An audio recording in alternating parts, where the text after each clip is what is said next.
This is the continuing story of Peyton Place.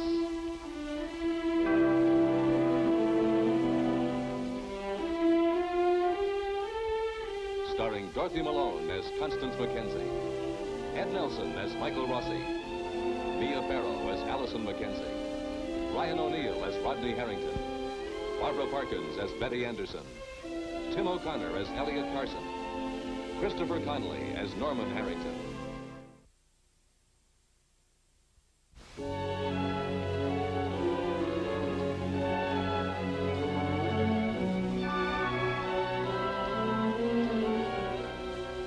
Chris Webber has just seen his brother Lee arrested in connection with the death of Ann Howard. Chris is convinced that the arrest, indeed the entire case against his brother, was triggered by Allison Mackenzie.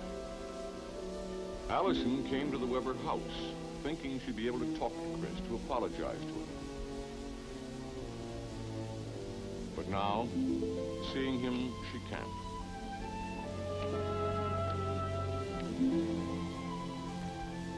Is that you, Sandy? Hi, Chris. I thought you were leaving. Who is it? I'm just leaving. Wait a minute, Allison. Come on inside, Chris. Do me a favor, Sandy. Go inside. Find something to do in the kitchen. Like make me some coffee. Well, go ahead.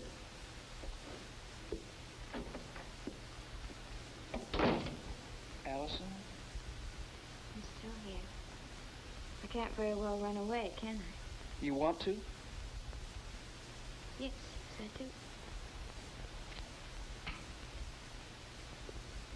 When I told you Anne didn't blind me, when I told you about my brother, I told you in confidence. I made it clear it was in confidence. Well, you wouldn't tell you yourself. You can't say I didn't try to get you to. That was my decision to make, not yours. I couldn't keep it to myself. Obviously. It was too important to her. You promised me, Allison, and you broke your promise. I trusted you. I didn't have to, but I thought I could. Chris, please. Chris, please.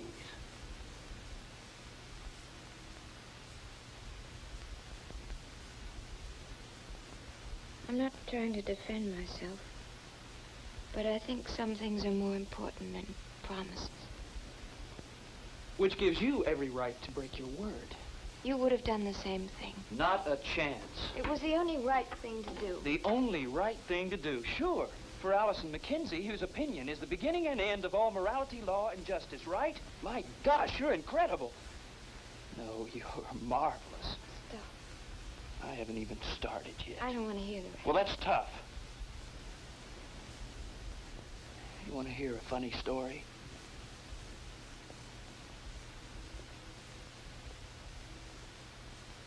What funny story? Fairy tale type story.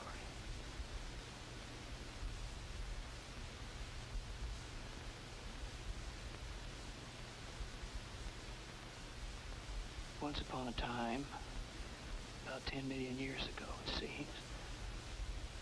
Yesterday, in fact, I loved you. Like I've never loved anyone before, Allison. No, Chris, you couldn't. It's an unworthy cop-out. I'm sorry. For leading me on? For playing with the affections of the handicapped? No, you're not. It's been an experience. I didn't do that. What did you do then? Don't answer, I'll tell you. I've got you figured out, Allison. You don't have any feelings. You've never cared for anyone in the world but the one and only Allison Mackenzie. I thought for a moment, for one deliriously happy moment, that you did.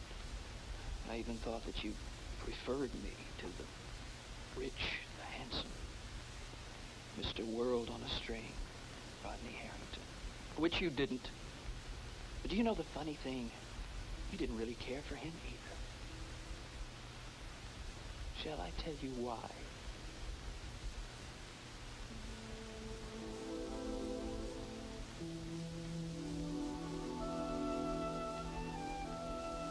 You can't. You're incapable of loving anyone. You can't. You're incapable of feeling.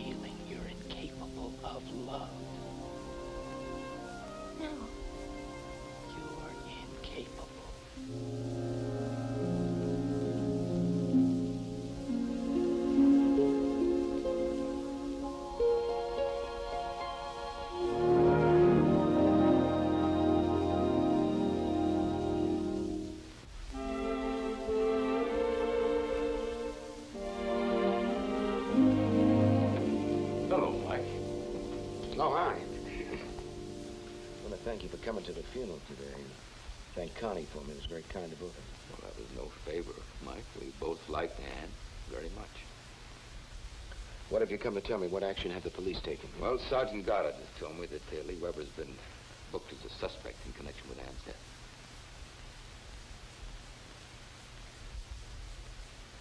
Well, I hope the district attorney's office has enough evidence to make it stick.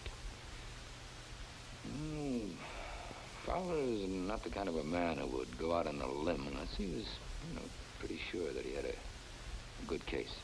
Well, isn't he? I mean, haven't they decided the cause of death yet? What about that bruise on her forehead? Well, all he has is our testimony about Lee's harassment of Anne, that's all. That's not concrete evidence. That's only hearsay. The only evidence he has, if you want to call it that, is Allison's testimony that she saw Lee Weber driving along the beach road, that's all. She also saw him throw away a whiskey bottle. A whiskey bottle? What about it? Did they find it? Oh, yeah, they found that. Well, that ought to be proof enough. That's not proof of murder. Well, it ought to provide him with enough evidence so they could arrest him. I mean, the proof will come later. Take it easy, will you? I've been through this whole route myself with Fowler in his office. As a matter of fact, I stood right in front of him and I said that Lee Weber definitely was the murderer. That's how wound up I got. You just got to be a little bit more rational about this whole thing. Well, what I don't understand is why Allison didn't mention the whiskey bottle in the first interrogation. Oh, for crying out loud. She just got upset, that's all, emotional, and churned up. The next morning in the DA's office, she remembered. Well, she's going to have to help us with this thing. I mean, she can't go withdrawing off into her void. You know something, that's what I don't understand. You're a medical doctor, and you're very familiar with Allison's physical and mental background.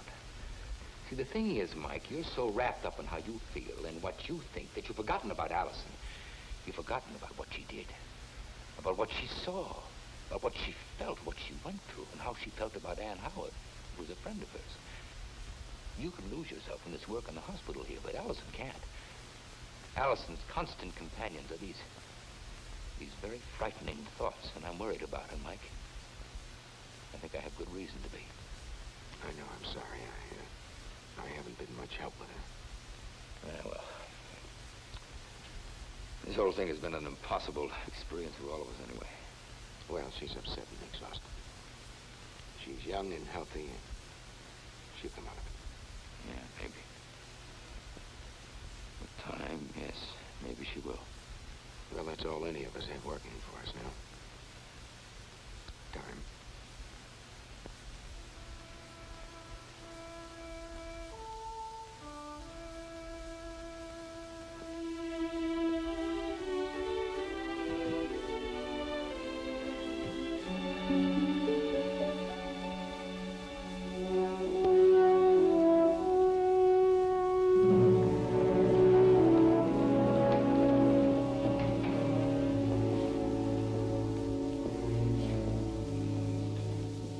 Can I speak to my wife, please? Okay, but make it quick. The judge will be right in.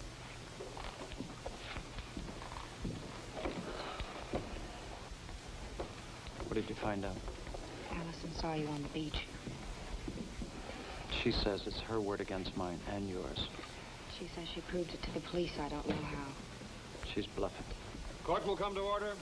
Department 3 of Peyton Place Judicial District now in session. Everyone please stand. Judge Irwin A. Chester presiding.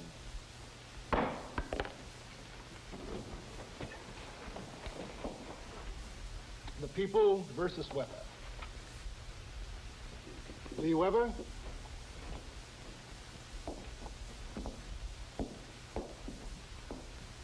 The people of this state hereby accuse Lee Weber of a felony, to wit, on or about the specified date in the county of Peyton, said Lee Weber did, there and then, unlawfully, willfully, and with malice aforethought, kill and murder one Ann Howard, a human being, thereby violating Section 189 of the Penal Law of this state and impairing the peace and dignity of its people. Have you been informed of your rights in this matter, Mr. Weber? Yes, sir, I have. Are you ready to enter a plea? Yes, sir. Very well. You have heard the charges. How do you plead? Not guilty. Have you made arrangements for counsel, Mr. Weber? No, sir, I haven't. Are you able to do so? Well, I'm out of work right now, sir, and I'm a little short of cash. A number of lawyers have made themselves available to this court, free of charge, Mr. Weber. They are appointed at the discretion of the court. I am going to assign Mr. W.J. Anderson of the firm of Anderson and Evans to your case. Is Stephen Court on that list? Yes, he is.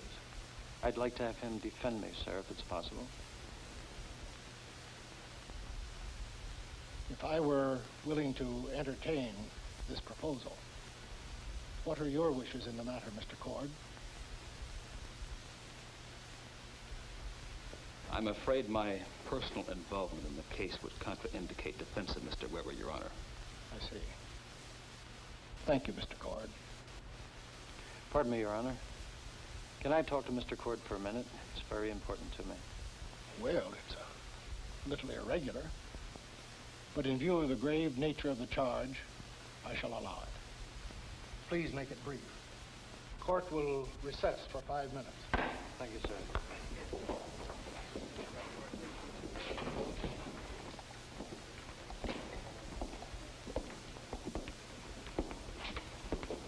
What is this, Lee? I didn't kill her. I swear I didn't kill her. I want you to defend me. I helped bring you to trial. I've given evidence that you harassed Anne. I don't care. Look, I need someone who will put up a fight for me, like you did for Rodney Harrington. I know why you took his case. You needed a chance to prove that you were good, and you did it. You cornered Stella Chernak like you'd corner a rat. And when the rules didn't work, you just threw them out. Well, I need a chance, a real chance to prove that I'm innocent. And you and I know that I'm not going to get it, not the way things are right now. This Anderson will sandwich me between chasing ambulances. What does he care? I'm just another second-class citizen. I'm not interested, Lee. Why, because you hate my guts? Well, you weren't crazy about Rodney Harrington. You went all the way for him. And he was in much deeper than me. He admitted tangling with Joe Chernak, that he knocked him off the pier. There's no evidence against me. There isn't? You were on the beach? That's not true. It's a proven fact. I thought the law says that a man is innocent until he's proven guilty. Or don't you believe that? I believe that you hated Anne. You persecuted her. Okay, say it. You've gotten me sentenced already, haven't you? You're just like everybody else. No. There's one big difference. Anne was my sister. I know. I also know that she was a messed up little girl that went straight from Peyton Place into a mental home. What makes you so sure that she didn't kill herself? Knowing you. All right. Maybe I had you figured all wrong. Maybe if I had Leslie Harrington's bankroll, you'd change your mind. The price of a square deal comes pretty high these days, doesn't it, counselor?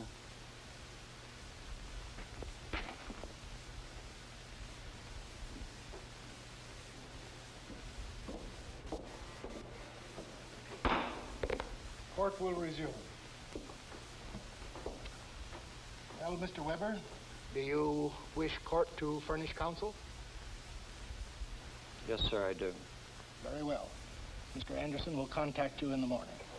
What's the earliest date available for a preliminary hearing in this case? Thursday the 23rd at 1 p.m., Your Honor. Mr. Weber,